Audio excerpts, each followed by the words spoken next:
Después de 5 años enfrentando un cáncer terminal, la vida de Hiraku llegó a su fin y su alma fue acogida en el reino celestial. Tras una existencia marcada por el sufrimiento y la traición, el dios del mundo le pidió disculpas por haberle otorgado una vida tan desdichada. Como compensación, le ofreció una segunda oportunidad con un cuerpo sano y un deseo a elección. Hiraku solo anhelaba vivir tranquilo como granjero, lejos de las complicaciones del mundo. El dios, decidido a facilitarle ese nuevo camino, le entregó la herramienta agrícola todopoderosa. Su alma volvió a encenderse con fuerza y despertó en medio de un bosque. Al mover su cuerpo sin dolor por primera vez en años, comprendió que había alcanzado la paz que tanto deseaba. La herramienta apareció en su mano y comenzó a trabajar la tierra con una energía inagotable. Necesitaba un buen lugar para sentarse, así que recorrió el bosque hasta encontrar un árbol colosal al que consideró su nuevo hogar. Sin acceso a ríos ni estanques, cavó un pozo usando la herramienta transformada en pala hasta hallar agua. Al despejar la zona, intentó cortar un árbol molesto. Con un solo golpe de su hacha, el tronco cayó, logrando así su primer lote de madera, que convirtió en tablones. Cuando el sol se ocultó, sin leña ni refugio, improvisó un refugio dentro del árbol gigante, evitando hacer una choza de tierra que podría colapsar sobre él.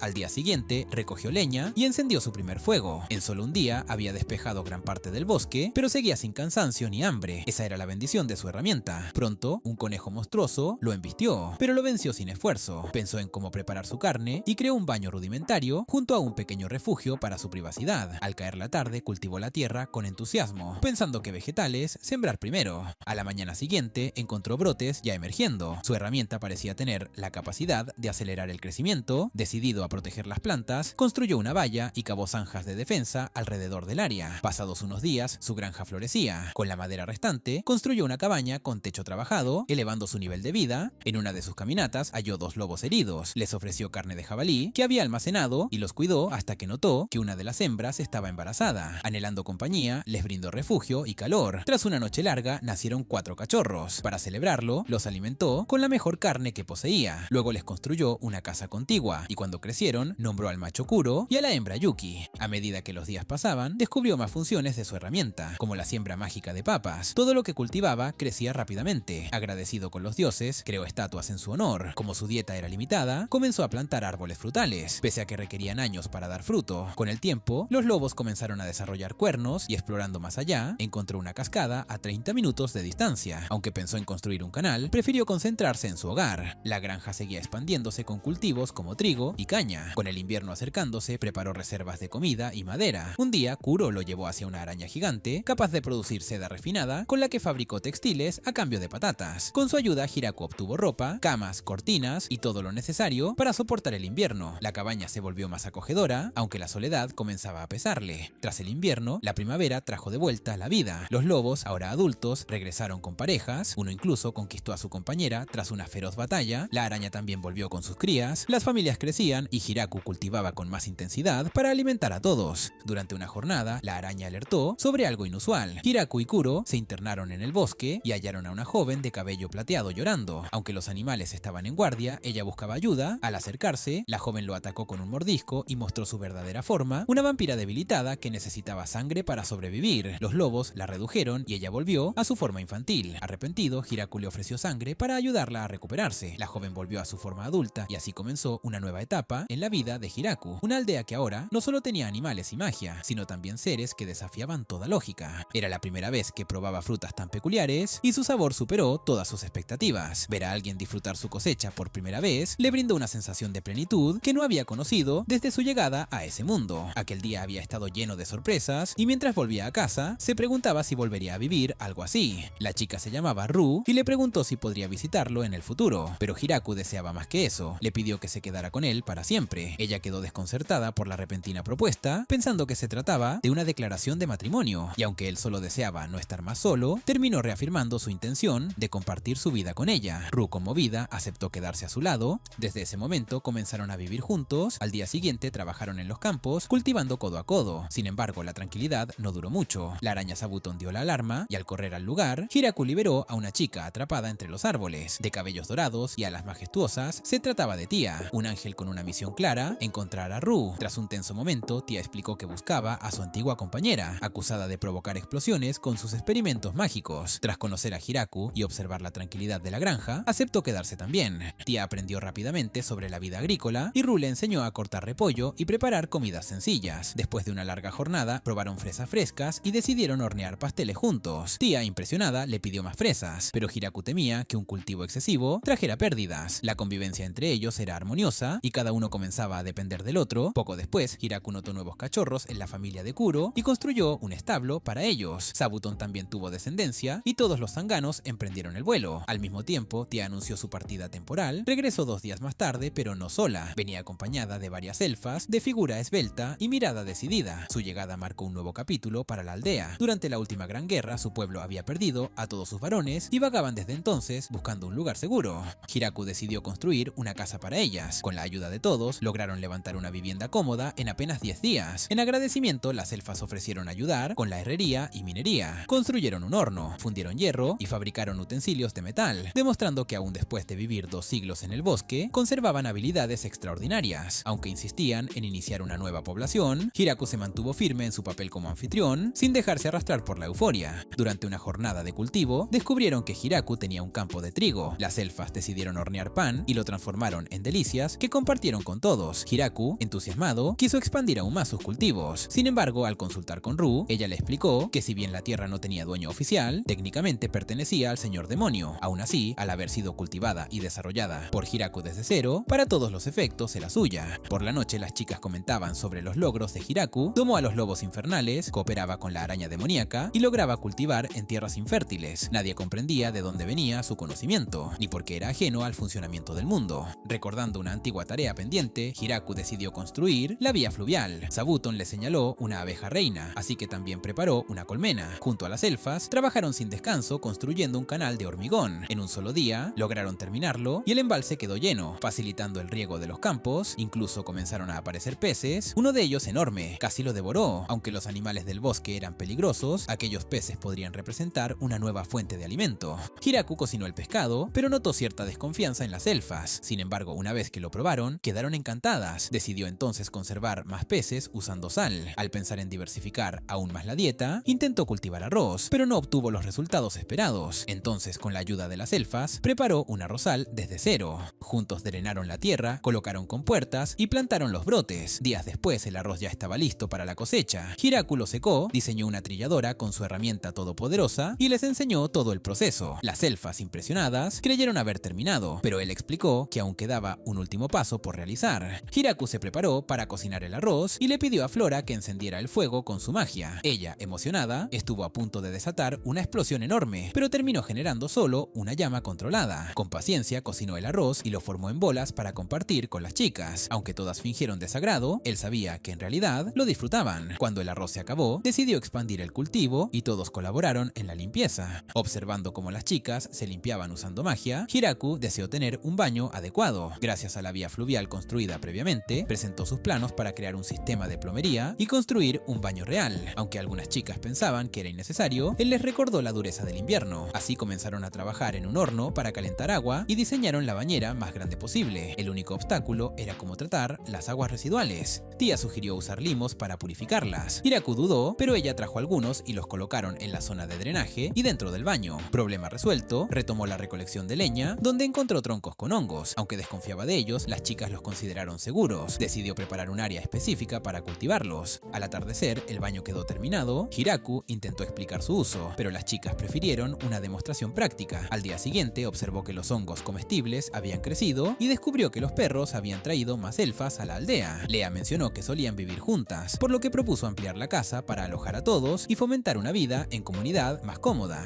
Mientras tanto, uno de los lobos recordó su historia. Siempre había sido fuerte e independiente, hasta que fue vencido por su compañera. Juntos habían formado una familia, pero tras una pelea con un oso, quedaron gravemente heridos y llegaron por accidente al bosque más peligroso. Allí vieron a Hiraku con su herramienta mágica y desde entonces su vida cambió por completo. Agradecido, Kuro aceptó a Hiraku como su amo, sin revelar que él y su compañera eran en realidad legendarios lobos infernales. Semanas más tarde, la nueva casa quedó terminada. Hiraku recordó el arduo trabajo de excavación y carpintería. El interior superó sus expectativas, habitaciones privadas para todos, un gran comedor, estufas múltiples, cocina funcional y un depósito de almacenamiento. Incluso añadió estatuas decorativas de perros en la entrada. Se sentía orgulloso del progreso logrado. Quería preparar una receta especial, curry. Reunió los ingredientes y con ayuda de las chicas, cultivó especias como comino, cúrcuma, cilantro, pimienta negra y canela, aprovechando las propiedades de su herramienta. Para hacerlas crecer incluso incluso fuera de estación. Los perros, sin embargo, salieron corriendo al oler el cilantro.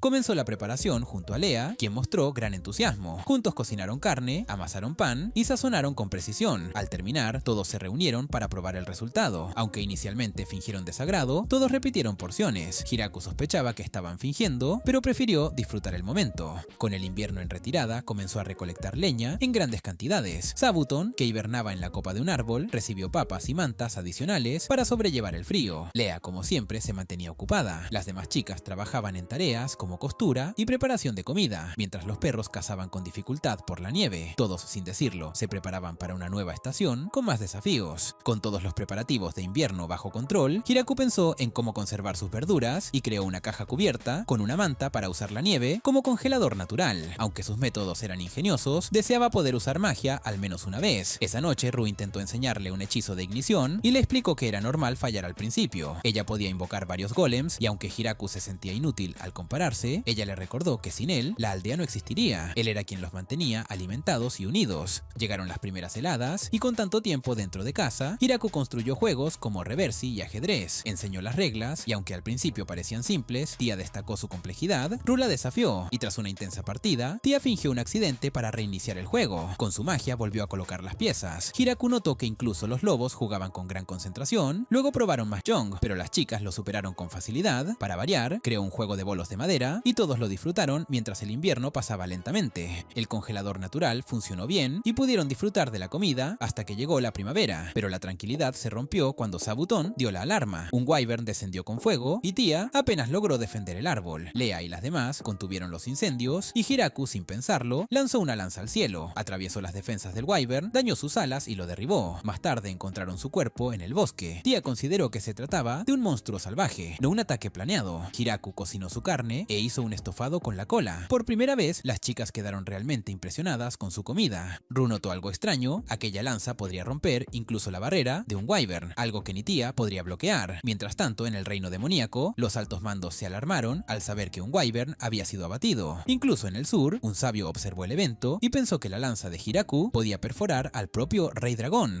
De regreso en casa, Hiraku sintió que sus comidas aún carecían de algo. Jugó de uva, reunió a las elfas, construyó una prensa y comenzaron a pisar las uvas. Tia y Lea se turnaban, cubriéndose de jugo, mientras cantaban como lo hacían en su antigua aldea. Dejaron levadura en la barrica y esperaron la fermentación. En los cielos, los dioses discutían sobre Hiraku. El dios del mundo confesó su error al enviarlo al bosque de la muerte con una herramienta que en realidad era una lanza sagrada, la cual debería agotar toda su energía vital. Pero su cuerpo, bendecido con regeneración, soportaba el poder sin esfuerzo. Sabuton volvió a sonar la alarma. Ru reconoció a una figura que se acercaba. Su hermana, Flora, había huido de un ángel tenebroso que la había perseguido hasta ese lugar. Tia reaccionó al instante, indignada. Flora, desconcertada, no podía creer que Hiraku fuera el esposo de su hermana. Kuro intervino, revelando que él había domesticado a los lobos infernales y que había derrotado incluso a un sabio. Hiraku, por primera vez, supo que sus lobos eran seres legendarios. Durante la cena, Flora pidió una comida suave y blanca. Hiraku le ofreció tofu con salsa de soja, pero ella no entendía qué era la fermentación. Hiraku comprendió que nadie en este mundo sabía de microorganismos, lo que motivó a Flora a investigarlo. Tras unos días partió, pero regresó con un ejército de sirvientas ogro, ofreciéndose para ayudar en lo que hiciera falta. No queriendo quedarse atrás, Tia volvió esa noche con otros 3 ángeles y una flota de hombres lagarto. También trajeron gallinas y la aldea empezó a parecerse más a un pueblo civilizado. Las sirvientas ayudaban con las tareas, pero ninguna sabía cocinar, así que Hiraku se dedicó a enseñarles distintas recetas. Al ver la calidad de las comidas, las sirvientas comenzaron a experimentar con nuevos métodos de preparación, usando distintos cortes de carne. Mientras tanto, los 3 ángeles enviados por Tia patrullaban el bosque para proteger la aldea, y los hombres lagarto asumieron las tareas pesadas para acelerar la construcción. Su líder llevaba una bufanda para ser fácilmente reconocido, y Hiraku notó cuánto había crecido el lugar en tan poco tiempo. Fue entonces cuando Ria regresó trayendo al resto de los elfos que aún deambulaban por el bosque. Rosa preguntó por los hombres y Ria explicó que desafortunadamente todos habían muerto. Aún así estaban decididas a seguir adelante. Días después, Hiraku reunió a todos los representantes para elegir un nombre oficial para el asentamiento. Una sirvienta sugirió nombrarlo como el bosque, pero Hiraku rechazó la idea de llamarlo Bosque de la Muerte. Sabaton señaló hacia la entrada y al abrir la puerta, Hiraku vio el gran árbol en el centro del pueblo. En ese momento decidió llamarlo Aldea del Gran Árbol. Esa noche celebraron con entusiasmo, descorcharon el primer barril de jugo de uva y todos corearon alcalde, reconociendo a Hiraku como el único capaz de liderarlos. Con la llegada del verano, el número de habitantes seguía aumentando. Un representante del reino demoníaco demoníaco apareció con un mensaje del señor demonio. Su nombre era Bessel y ofreció una botella de licor junto a la carta. Deseaba hablar sobre el estado del asentamiento. Hiraku sospechaba que querían imponer impuestos o exigir su retiro, pero Lu le hizo un gesto para que resolviera la situación solo. Con decisión, Hiraku ofreció pagar un 10% de impuestos. Bessel aceptó sin dudarlo y redactó el acuerdo. Aunque le preocupaba haber sido demasiado agresivo, Lu lo felicitó. Tia, por su parte, comentó que el 10% era extraordinariamente bajo, considerando que otros asentamientos entregaban más de la mitad de sus recursos. En el castillo del señor demonio, los generales se sorprendieron de que la aldea se hubiera sometido tan fácilmente. Sospechaban de un engaño. Bessel, sin embargo, explicó que la aldea estaba protegida por figuras poderosas: el ángel de la aniquilación, la princesa vampiro, altos elfos, lobos infernales y los 3 ángeles asesinos. Revisando el obsequio de despedida, descubrió frutas finas envueltas en tela, producida por una araña demoníaca, una criatura que había doblegado a antiguos señores demonio. Uno de los generales, temblando, renunció de inmediato.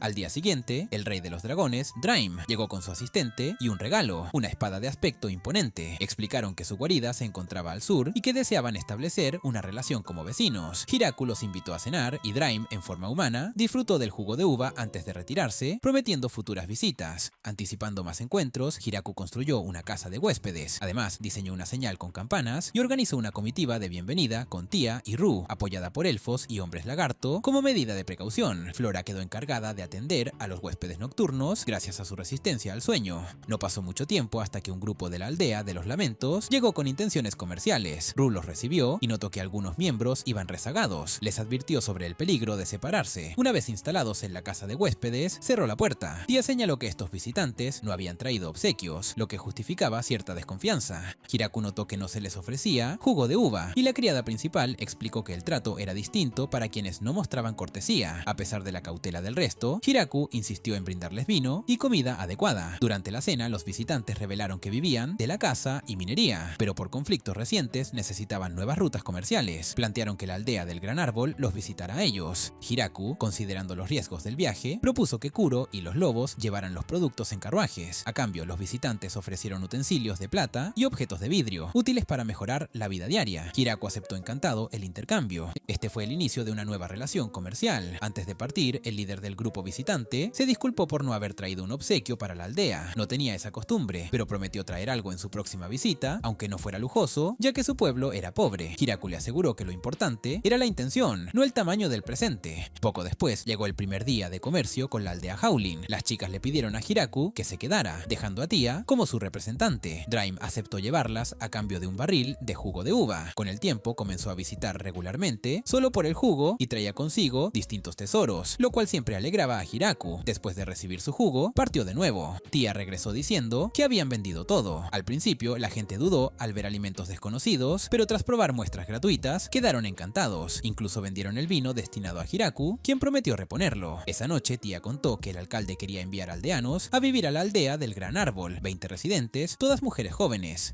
Hiraku, algo escéptico, aceptó solo si enviaban al menos a 2 hombres. Una semana después, llegaron las chicas bestia, diciendo que estaban dispuestas a quedarse siempre y cuando no fueran abandonadas. Hiraku accedió, les aseguró que no eran parientes y pidió ver a los jóvenes, encontrando solo 3. Aunque no era lo que esperaba, deseó que pudieran dar un futuro al pueblo. Convivió un tiempo con los nuevos habitantes y descubrió que incluso los slimes sabían usar magia. Dejó de preocuparse por lo imposible y se concentró en la agricultura. Un terremoto interrumpió todo, seguido del aviso de un ángel. Una víbora sangrienta y un oso grappler estaban en combate cerca. Hiraku pidió ser llevado de inmediato al lugar. Al llegar, con un solo golpe, eliminó a ambas bestias, sorprendiendo a los ángeles que lo acompañaban. De regreso en casa, cocinó su carne usando jugo de uva. Las chicas se lamentaron por desperdiciarlo. Al probar la víbora frita, le supo a pollo, aunque sentía que algo faltaba. Consultó con Flora sobre sus experimentos de fermentación, pero ella confesó que no había logrado avances y que había reconstruido su cabaña 3 veces. Hiraku prometió minimizar los incidentes. Una gallina por fin puso huevos. Con ellos sal, vinagre y aceite, Hiraku creó mayonesa. Justo entonces llegó un grupo de enanos liderado por Donovan. No traían dinero, pero sí la tecnología para destilar nuevas bebidas. Le ofrecieron una muestra y Hiraku quedó impactado por su potencia. Decidieron quedarse para seguir fabricando sus bebidas y él organizó una fiesta para dar la bienvenida a los enanos y a las chicas bestia. Draim, como siempre, bebía sin parar. Luz celebraba que todo enriqueciera al pueblo. Donovan agradeció la hospitalidad mientras su ayudante arrastraba al dragón ebrio fuera del lugar. Hiraku, ya relajado, le preguntó al enano si alguna chica le interesaba. Él respondió que todas eran bonitas, pero prefería las de barba completa. Hiraku sonrió, sabiendo sabiendo que la vida en la aldea tenía giros inesperados. Al día siguiente, un dragón se acercó volando, Hiraku se preparó para eliminarlo, pero Draime intervino primero. Entonces apareció otro dragón con un aura imponente. Hiraku lanzó su lanza para proteger a Draime, y aunque el dragón esquivó, su asistente explicó que no eran enemigos. Presentó a Lastis Moon, hija de Draime, y a su esposa, que habían llegado preocupadas por sus salidas nocturnas. Él trató de explicar que eran temas políticos, pero su esposa ya se temía lo peor. Ella y su hija se disculparon por casi atacar el pueblo y por la confusión. Hiraku se alegró de que todo se resolviera sin problemas. Draime confesó a su esposa lo importante que era la situación. A pesar de todo, sabía que Hiraku, con su lanza, podía derrotar incluso a un reino entero. Su esposa admitió que solo había podido esquivar el ataque gracias a Zabuton, un viejo conocido. Decidió que su hija Lasti viviría en la aldea por un tiempo, para garantizar que ese poder no se volviera contra ellos. Hiraku la recibió con gusto, aunque pronto notó lo peligrosa que podía ser. Hasta sus estornudos destruían sus cultivos. Consideró qué utilidad tendrían los dragones, y Tia le recordó que podían ser excelentes en diplomacia. Cuando Bessel volvió a visitarlos y reconoció a Lasti como el dragón loco de la destrucción, intentó comprar naranjas. Como no había, aceptó fresas en su lugar, pidió 10 cajas y se marchó, ignorando todo excepto la fruta. En el castillo demoníaco, los generales quedaron atónitos al saber que Lasti estaba en la aldea. Bessel activó su plan secreto. En su casa habló con su hija, que sería enviada para investigar la fuerza militar del pueblo. Floram aceptó con determinación y se teletransportó a la aldea. Al llegar, Lasti se presentó, pero Floram ya conocía su poder. Al recorrer el pueblo, notó la variedad de razas: hombres lagarto, ogros, hombres bestia, enanos. Incluso vio que vivía allí la princesa vampiro, y que el ángel de la aniquilación lideraba al trío de ángeles ejecutores. Había también altos elfos, lo cual hacía casi imposible que alguna fuerza militar pudiera enfrentarlos. Después de ver a los lobos infernales y a las arañas demoníacas coexistiendo en paz, Lastis Moon sintió como su confianza se desmoronaba. Según sus análisis, el único que podría estar por encima de todos ellos era el alcalde, un humano común que, sin embargo, caminaba por el pueblo con total tranquilidad. Intrigada por su aparente debilidad, lo observó sin comprender cómo alguien así podía vivir entre seres tan poderosos. Al regresar con Florem, compartió que había conocido al alcalde, aunque humano tenía el poder de derrotar a su madre, lo que dejó a Florem atónita por su trato inicial tan descortés. Con el tiempo, Lastis Moon se fue acercando a Hiraku, aunque su actitud seguía siendo torpe. Un día, los slimes se multiplicaron y uno devoró todo el jugo de uva. Las chicas organizaron un juicio y lo declararon culpable, pero Hiraku, apiadándose de él, lo liberó y permitió que participara en las festividades. Al llegar el otoño, deseó mariscos, y Florem le sugirió visitar el puerto al sur para obtener productos oceánicos. Él accedió a volar hasta allí, acompañado por algunas chicas. Días después, un comerciante de Ocean City regresó con Lastis Moon, trayendo pescado y una propuesta para convertirse en embajador comercial del pueblo. Presentó 3 objetivos: saludar al alcalde, abrir negociaciones y establecer relaciones permanentes. Las chicas revisaron la propuesta, y aunque el comerciante quería añadir el jugo de uva a la lista, el trato no avanzó en ese punto. Aún así, Hiraku valoró tener un profesional manejando operaciones, y Lu apreció que obtuvieran mayor valor por sus bienes. Durante su viaje, el comerciante recordó cuando casi ignoró la visita de las chicas en su oficina, pero al ver a Florem y a Lastis Moon, entendió el riesgo de no escucharlas. Al ver sus productos, especialmente frutas raras y tejidos, comprendió que las ganancias superaban cualquier peligro. Acordaron el bosque de la muerte como lugar de entrega. Sin embargo, en el trayecto se cruzó con los dragones mayores y los ángeles de la aniquilación. Aunque el alcalde parecía normal, la presencia de la princesa vampiro le hizo recordar que la última vez lo había intimidado por pedir jugo de uva. Aún así, sobrevivió y concretó el trato más importante de su vida. Esa noche, Hiraku cocinó mariscos para todos. A la mañana siguiente, apareció otro dragón, lanzando fuego en el bosque como señal de desafío. Hiraku respondió con su lanza, pero todo fue una estrategia para derrotarlo. Al adentrarse en el bosque, apareció Draime, explicando que se trataba de su hermana mayor, Hakuren, quien vino al enterarse del supuesto matrimonio entre Lastis Moon y el alcalde. Molesta por la noticia y sintiéndose desplazada, quiso medir su fuerza con Hiraku. La tensión se disipó tras un enfrentamiento simbólico, y al compartir la cena comenzaron a convivir. Más tarde jugaron una intensa partida de mahjong con apuestas inusuales. Hiraku, en desventaja, sospechó trampa, pero no se dejó intimidar y jugó con determinación hasta el final. En el castillo demoníaco, Bessel informó al señor demonio que Hakuren también se encontraba en la aldea del Gran Árbol. Este, preocupado por su hija malhumorada, consideró movilizar tropas. Aunque Randon ya había dado aviso previo, tras su llegada Hakuren fue asignada como maestra. Aunque perezosa, aceptó el rol luego de ser obligada a cavar hoyos inútiles para disciplinarla. Días después, 3 chicas Lamia pidieron ayuda a Hiraku. Su mazmorra fue invadida por los nietos de Kuro, lo que las obligó a huir. Floram sugirió intervenir, y a cambio de gemas prometieron defender su nuevo hogar. A petición de Hiraku, accedieron a usar armaduras especiales al visitar. Con fuerza y compromiso, comenzaron a transportar productos agrícolas como aliados comerciales. Mientras tanto, en el castillo, 3 demonias suplicaron a la princesa que intercediera por Floram Florem. Bissell la visitó y reveló que la princesa estaba organizando una invasión a la aldea, ya que dudaban que una comunidad tan poderosa existiera. El señor demonio no se atrevía a detenerla, y la ofensiva estaba planeada para el día siguiente con 300 soldados. Florem, al saberlo, ideó un plan para intimidar sin destruir. A la mañana siguiente, una explosión arrasó parte del bosque y los soldados, temblorosos, suplicaron misericordia. Para su sorpresa, fueron recompensados con 10 cajas de manzanas simplemente por retirarse sin causar daños. En el pueblo, Flora presentó a 3 chicas del reino de los demonios, señalando que trabajarían como si sus vidas dependieran de ello. Al verlas tan apagadas, Florem le aseguró que simplemente eran melancólicas. La líder Yuki se presentó con serenidad. Florem aclaró que no hacía falta tratarla con cuidado, y como Hiraku ya estaba cansado de chicas que se ofrecían sin sentido, dejó que Florem se encargara de mostrarles el lugar. A solas, ella les pidió que trabajaran duro y mantuvieran sus identidades en secreto. Yuki aceptó sin objeciones.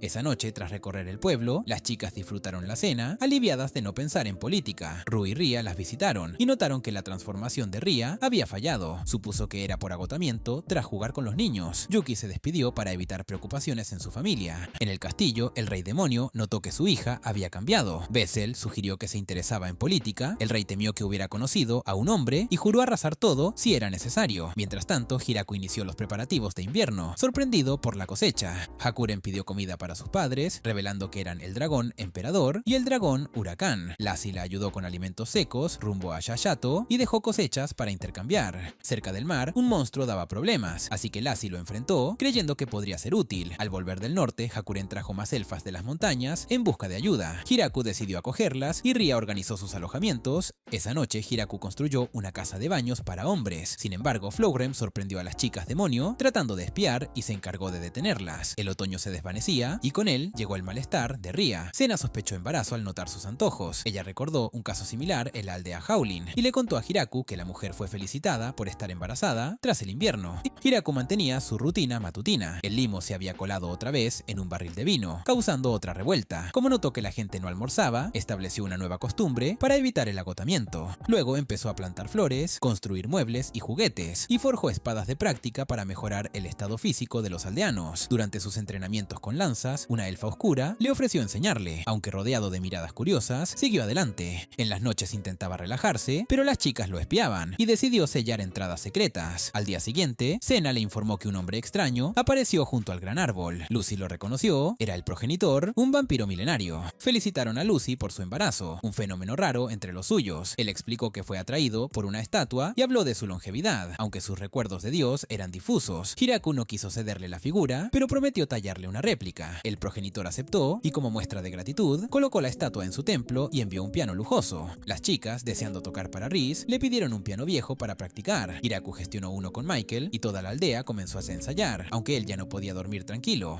Durante la cosecha, Lu lo invitó a almorzar. Al notar su esfuerzo, le dio un cubito de hielo para su bebida y le pidió que descansara. Él se preocupó por su estado, pero Lu explicó que todas la animaban a ejercitarse para el parto. Aunque había pasado el tiempo, Hiraku aún no podía creer que llevaba a su hijo en el vientre. Durante la cena, las chicas comentaban el peso del bebé y deseaban ayudar a Ru en todo. Ella dijo estar bien, aunque lamentaba no poder tomar jugo de uva. Sabuton ya había preparado el baby shower. En la oficina del alcalde, las ángeles informaron que la moral estaba bajando. Le rogaron a Hiraku vender todos sus batidos de jugo, deseando que Ru estuviera más cómoda, pero él opinaba que sería un error. Les aconsejó esperar, pues mejoraría con el tiempo. Los enanos no entendían por qué nadie quería sus batidos, pero Donovan prometió no volver a usar su crema especial. Hiraku se tranquilizó al saber que no era la causa. Pasaron semanas de tranquilidad, pero Hiraku seguía inquieto por Ru. El parto se acercaba, Tia y las ángeles le habían regalado una flor rara. El líder de los elfos oscuros le ofreció una medicina especial y un colgante. Los lobos llevaron comida, Sabuton regaló ropa de bebé y Leila una corona de flores. Flora trajo sopa y miso. Hasta Hakuren ayudó. El líder lagarto ofreció su sangre. Hiraku notó un mazo que Ru dijo que Donovan preparó para el parto. Entonces comenzó con contracciones, las sirvientas se movilizaron y Hiraku salió. Fue a la cueva del gran árbol, las lunas brillaban como la primera vez. Antes deseaba aislamiento. Ahora, rodeado de todos, entendía que esta era la vida que quería. Lo llamaron. Ru le mostró al bebé. Hiraku lo sostuvo, conmovido. Al ver su sonrisa, supo que era padre. Recordó su enfermedad y deseó que su hijo no sufriera. Ru aseguró que lo criarían fuerte. Lo llamaron Alfred.